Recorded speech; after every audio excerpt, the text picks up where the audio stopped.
আসসালামু আলাইকুম প্রিয় দর্শক, আপনারা ভিডিওটিতে যেটা দেখতে পাচ্ছেন এটা হচ্ছে ব্রিটিশ আমলের একটি বিখ্যাত নীলকুঠি, অবস্থা ভয়াবহ। যেখানে কৃষকদের অমানবিক নির্যাতন করা হতো।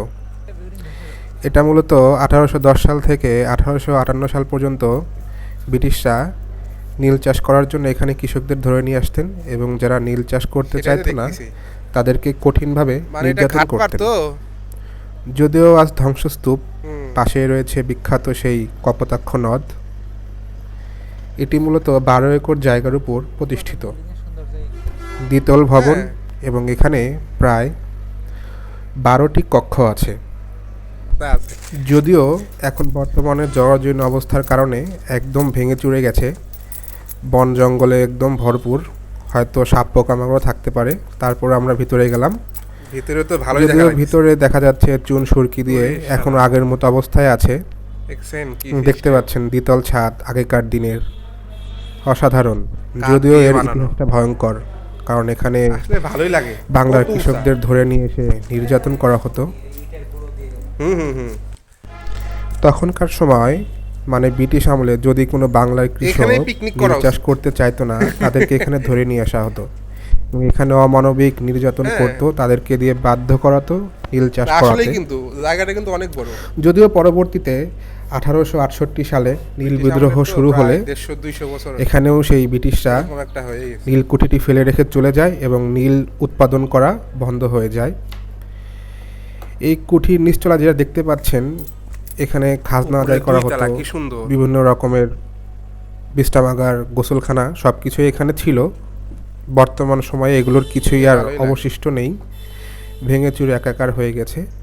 এখানে এখন যেটা হয়, বিভিন্ন এলাকার ছেলেপেলে আসে, জুয়া খেলে, নেশা করে, বিভিন্ন রকমের অসামাজিক কার্যকলাপ চলে। নেশা করে এখন তো আগের মতো আসলেই প্রশাসনের দৃষ্টিগোচরের বাইরে।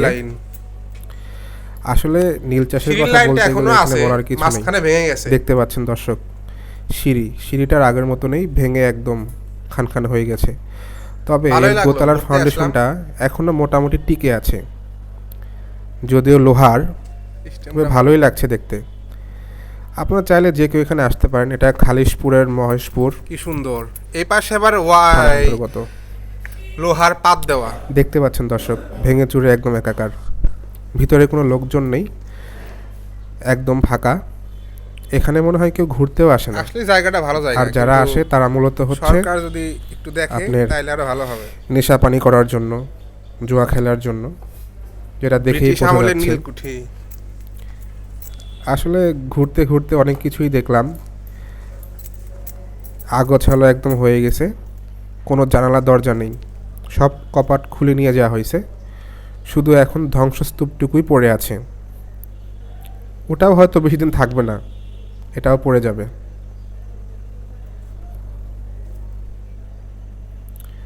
আসলে এখানে যেটা দেখতে পাচ্ছেন, এখানে মূলত ভয়ঙ্কর কাজকর্মগুলোই হতো।